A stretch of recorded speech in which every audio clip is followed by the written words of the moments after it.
Well, happy Friday, Cultural Confederates. And you know what that means? Time for another Oddly Friday news episode.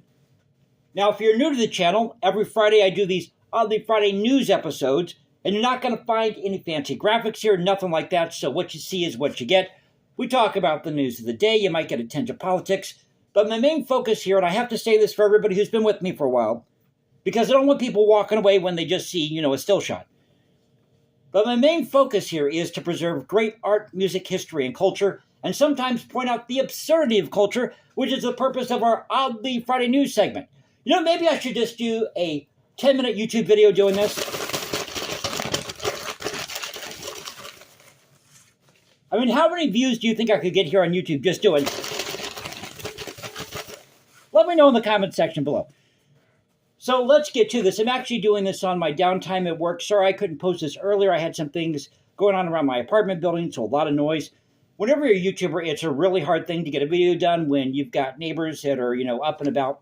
So at any rate, as I said, let's get to this. Over at CNN, DOJ releases Epstein files related to the Jeffrey Epstein case. By the way, don't forget to like and subscribe. Now, that's kind of a stupid headline, isn't it? DOJ releases Epstein files related to Jeffrey Epstein case. CNN, what else could they be related to if they're involving Jeffrey Epstein, and this involves the Jeffrey Epstein case?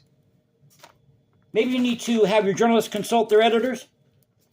Now, this includes never-before-seen photographs of former President Bill Clinton posing with Jeffrey Epstein and Ghislaine or Jaswan, whatever her name is, Maxwell.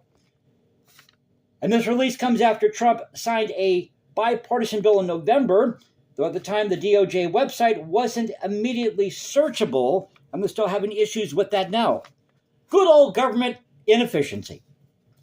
France 24, nightclub bathrooms in Lagos, Nigeria, are now being used by women as selfie studios where they pose all dolled up, and it's gotten so highbrow, get this, that with the push of a button in the bathroom, women patrons at the Zara Lounge, as it's known, can request a glass of complimentary champagne that pops up through a small window.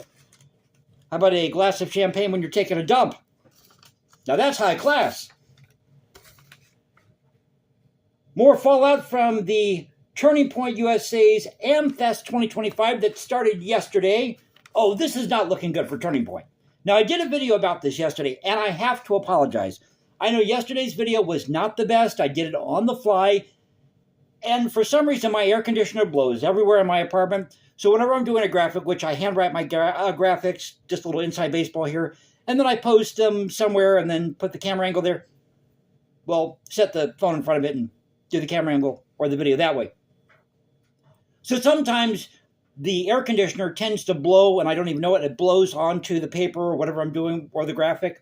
So I do apologize if the sound wasn't the greatest yesterday, but it's not going good for Turning Point USA.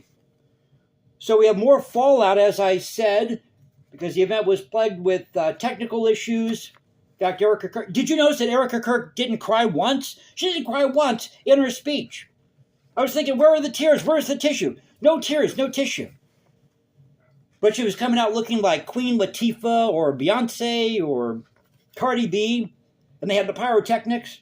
Well, that's what Charlie loved. He loved pyrotechnics. But he just died. Don't you think you would tone things down a bit in the introduction or at, this introduction to this event or this event? Just saying, just saying. But it didn't stop there. No, because there were disagreements about foreign aid to countries such as Israel. You had possibly some groypers who were infiltrating the crowd, asking questions about the 1967, bombing of the, what was the name of that ship? The USS something or another. And Erica's Egypt joke was aimed at Candace Owens. Ben Shapiro went after Tucker Carlson, Candace Owens, and Nick Fuentes. And you should have seen the look on Ben Shapiro's face when this guy said, hey, you see a ship that's got an American flag on it, you don't bomb an American ship that's got an American flag on it. You should know that that's an American ship. And his face, I mean, he just turned like stone cold white. He was not happy. But I don't know. I think things really are going to go downhill for this organization. Sorry, I'm getting kind of tongue-tied here. I'm kind of feeling a little under the weather. My throat's hurting me, and just it's winter weather, you know. Pardon me. You know how that goes. You get kind of a bug or something. So we have that going on. As I said, no tears. And then Ben Shapiro is calling people like Tucker Carlson and Candace Owens, anybody else who disagrees with these people, this pro-Israel crowd, frauds and grifters. Although Ben Shapiro donated like $1 million from the Daily Wire to Turning Point USA, which is, in my humble opinion, what you would call pay to play, which is why he was there, to speak. Over at UPI, Disney Plus and Hulu unveiled the world's largest Home Alone gingerbread house. Now, this is in celebration of the film's 35th anniversary and holds the Guinness World Record for the largest such made gingerbread house. And it measures 34 feet long, 58 feet wide, and 22 feet tall. And it's located in Hollywood, California, not Hollywood, Florida. A lot of people don't know there is a Hollywood, Florida, but it's in Hollywood, California. It took 7,350 pounds of flour, that's a lot of flour, 6,600 eggs, 20 gallons of edible glue, and 10 pounds of fondant, I think it is. Can't even read my own writing.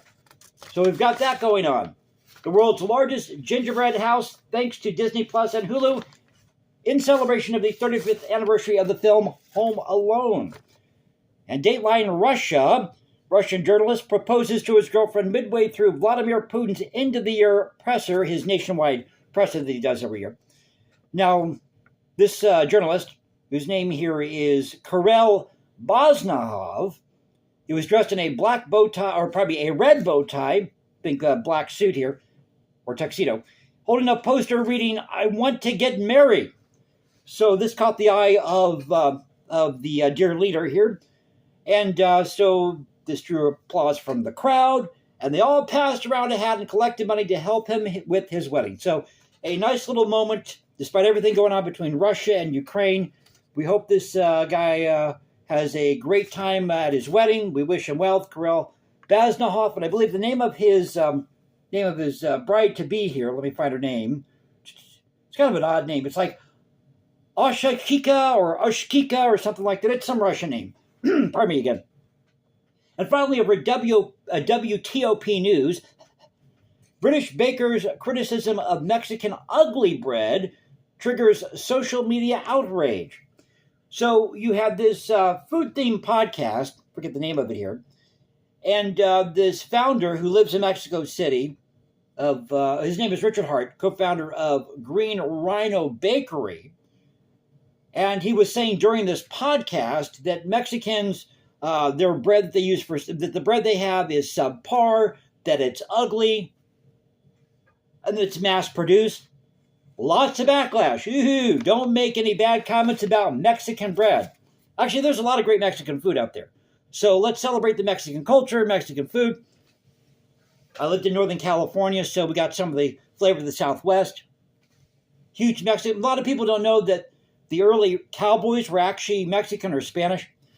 So tell me what you think in the comments section below. That's it for today's episode. As you know, we do these in one take of our Oddly Friday news episode segment here.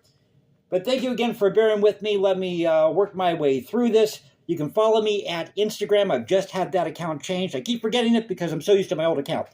But the new account is at Jason197711. That's at Jason197711.